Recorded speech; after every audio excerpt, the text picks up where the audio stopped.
South Korea, जिसे एक cultural super power माना जाता है, ओपन गंगम स्टाइल गाने से लेकर यूट्यूब पे पहली वीडियो जिसने 1 बिलियन व्यूज को क्रॉस किया। इसके अलावा कुछ म्यूजिक बैंड्स जैसे कि ब्लैक पिंक और बीटीएस वर्ल्ड फेमस बैंड्स हैं। स्क्विड गेम एक टीवी शो जो कि दुनिया का सबसे ज्यादा देखा जाने वाला शो है, और यूट्यूब के सबसे फेमस यूट्यूबर मिस्टर बीस्ट की सबसे फेमस वीडियो इसी टीवी शो स्क्विड गेम पर है। कोरियन ड्रामास पूरी दुनिया में बहुत ज़्यादा फेमस हो रहे हैं, और कोरियन मूवीज़ जैसे कि ओल्ड बॉय और पैरासाइट ने ग्लोबल लेवल पर अवार्ड्स जीते हैं।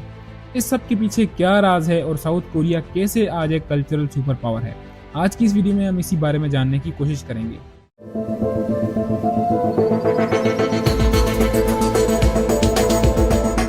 ये साल था 1945, जब जापान के सरेंडर के साथ ही वर्ल्ड वॉर 2 खत्म हो गई।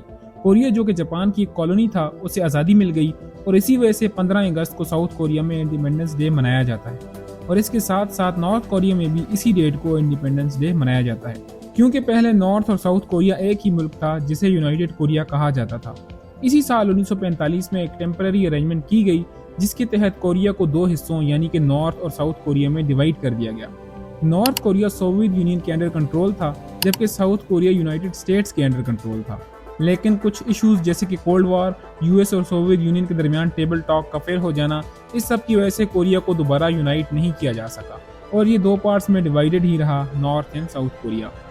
25 जून 1950 नॉर्थ कोरिया ने साउथ कोरिया पर अटैक किया ताकि वे साउथ कोरिया को दोबारा अपने साथ शामिल कर सकें। इस जंग में तकरीबन 30 लाख लोग मारे गए, और दोनों पार्ट्स को बहुत ज़्यादा फाइनेंशियल और इकोनॉमिक प्रॉब्लम्स फेस करनी पड़ी। साउथ कोरिया इस जंग के बाद पूरा का पूरा अमेरिका पर डिपेंड करने लगा, क्योंकि जंग की वजह से साउथ कोरिया को बहुत ज़्यादा नुकसान पहुंचा था। इन्हीं सब इश्यूज की वजह से 1961 में एक मिलिट्री कू लगता है। जनरल पार्क चंग ही गवर्नमेंट को ओवरथ्रो करके मिलिट्री डिक्टेटरशिप एस्टैब्लिश करते हैं। इनको 1979 में असैसिनेट कर दिया जाता है, लेकिन इसके बाद एक और मिलिट्री कू लगता है, जिसको major general Doo Hwan establish करते हैं। फाइनली 1987-1988 में जाके साउथ कोरिया में डेमोक्रेसी का रिवाइवल होता है। इन सब डिक्टेटरशिप्स का असर साउथ कोरियन कल्चर में भी देखने को मिलता है। 1962 में पार्क चंग ही एक मोशन पिक्चर लॉ लेकर आते हैं, जिसको अगले 10 सालों में 4 बार रिवाइज करके और ज्यादा सख्त बनाया गया। साउथ कोरिया में जो भी मूवी बनती थी, उसका स्क्रिप्ट सबसे पहले गवर्नमेंट से अप्रूव कराना पड़ता था। इस दौर में मार्शल आर्ट्स, मेलोड्रामा और प्रोपेगेंडा जैसी मूवीज अलाउड थी, और जो चीज़ अलाउड नहीं थी वो थी किसी भी तरह से गवर्नमेंट को क्रिटिसाइज करना, मुल्क में मौजूद असल सोशो पॉलिटिकल इश्यूज पर मूवी बनाना। ये सब चीज़ें तो बिल्कुल भी अलाउड नहीं थी। 1990s में डेमोक्रेसी का रिवाइवल हुआ, और ये सब चीज़ें आहिस्ता आहिस्ता ख़त्म हो गईं।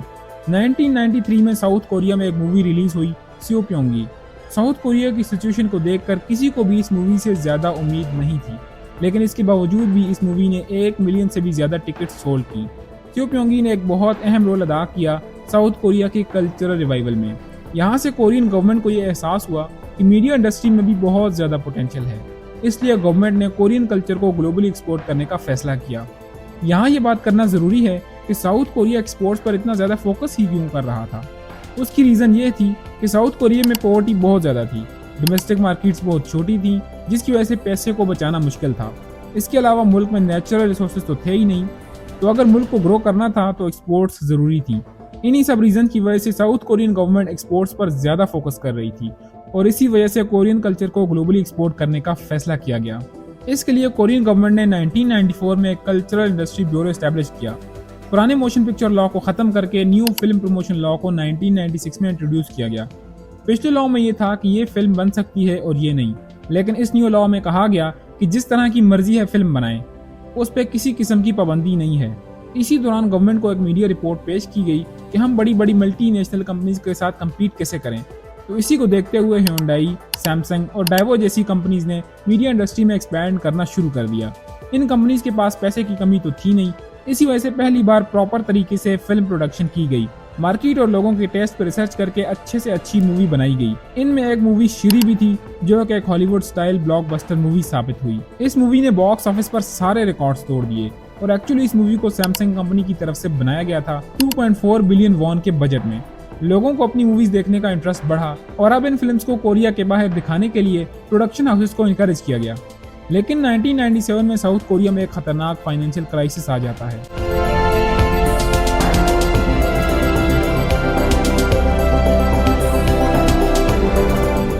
The Asian financial crisis. इस क्राइसिस ने 3 मुल्कों पर बहुत गहरा असर डाला, इंडोनेशिया, थाईलैंड और साउथ कोरिया। IMF को मदद करनी पड़ी इन मुल्कों की इस क्राइसिस से बचने के लिए। साउथ कोरिया में इन क्राइसिस का जिम्मेदार चेबोल्स और क्रोनी कैपिटलिज्म को ठहराया गया। साउथ कोरिया में चेबोल्स फैमिली बिजनेस को कहा जाता था। IMF ने कहा कि अगर मदद चाहिए तो इन सब चीजों को खत्म करो। इसकी वजह से 8 नए रूल्स लाए गए मुल्क में चेबोल्स को लेके। इसमें से एक रूल ये था कि इन फैमिली ओन्ड बिजनेस को हर तरह के बिजनेस में नहीं आने देना चाहिए, ये सिर्फ अपने एक ही बिजनेस पर फोकस करें। इसी वजह से ह्यूंडई और सैमसंग जैसी कंपनीज आजकल फिल्म प्रोडक्शन के बिजनेस में नहीं है। इन इकोनॉमिक क्राइसिस की वजह से कोरियन इकोनॉमी पर बहुत गहरा असर पड़ा। कोरियन प्रेसिडेंट किम डाई हंग ने सोचा कि कल्चर एक बहुत अच्छा टूल है जिससे कोरियन इकोनॉमी को रिवाइव किया जा सकता है। आज प्रेसिडेंट किम डाई जंग बहुत रिस्पेक्टेड इंसान है कोरिया में और इनको कल्चर प्रेसिडेंट भी कहा जाता है। इन्हीं की कुछ पॉलिसीज की वजह से साउथ कोरिया में कल्चरल रिवोल्यूशन देखने को मिला। तो ऐसे कौन से काम या पॉलिसीज अडॉप्ट की थी इन्होंने इस चेंज के लिए? Number 1, allocation of money. 1999 में किम ने basic law for the cultural industry promotion को एस्टैब्लिश किया और 148.5 मिलियन डॉलर्स इस प्रोजेक्ट के लिए एलोकेट किए गए। मिनिस्ट्री ऑफ कल्चर के अंदर एक स्पेसिफिक डिपार्टमेंट बनाया गया कोरियन पॉप म्यूजिक के लिए। Number 2, development of infrastructure. पूरे मुल्क की यूनिवर्सिटीज में कल्चर इंडस्ट्री डिपार्टमेंट्स बनाए गए। Number 3, digitalisation. 1998 में पहली बार घरों में ब्रॉडबैंड कनेक्शंस दिए गए और आज जो कोरियन ड्रामास फेमस हैं इसकी बुनियाद 1998 में रखी गई थी। Number 4, removal of censorship. Films पर लगाए गए बैन को खत्म किया गया और हर तरह की फिल्म्स कोरिया में बनाना शुरू की गई। इसी वजह से पैरासाइट जैसी फिल्म्स सामने आई। Parasite first non English movie बनी जिसने ऑस्कर अवार्ड जीता। मुल्क में आम आदमी की प्रॉब्लम्स को फिल्म में दिखाया गया जिसकी वजह से कोरियन मूवीज को वर्ल्ड वाइड पॉपुलैरिटी मिली। ओपन गैंगनम स्टाइल जो कि एक कोरियन सॉन्ग था पूरी दुनिया में बहुत ज़्यादा फेमस हुआ। इस गाने की वीडियो ने 2012 में पहली दफ़ा यूट्यूब पे 1 बिलियन व्यूज़ को क्रॉस किया। इसके अलावा कोरियन बैंड BTS जो कि 7 लड़कों का एक बैंड है, वर्ल्ड वाइड फेमस बैंड है। इनकी पॉपुलैरिटी इतनी ज़्यादा है कि ये बैंड व्हाइट हाउस तक पहुंच गया और इन्होंने UN जनरल असेंबली में भी परफॉर्म कर रखा है। इस बैंड के फैंस खुद को BTS आर्मी कहते हैं।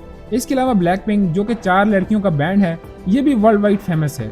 इसकी भी पॉपुलैरिटी इतनी ज़्यादा है कि ये बकिंगम पैलेस तक पहुंच गया और इस बैंड के फैंस खुद को ब्लिंक आर्मी कहते हैं। इन्हीं रीजंस की वजह से साउथ कोरिया को ऐसा सॉफ्ट पावर बूस्ट मिला कि आज साउथ कोरिया एक कल्चरल सुपर पावर है जिसका बेनिफिट कोरियन इकोनॉमी के साथ साथ कोरियन टूरिज्म को भी बहुत ज़्यादा मिलता है। तो क्या लगता है आपको कब तक साउथ कोरिया इस कल्चरल बूम को सस्टेन करेगा? मैं मिलूंगा आपको नेक्स्ट वीडियो में, तब तक के लिए अल्लाह हाफिज़।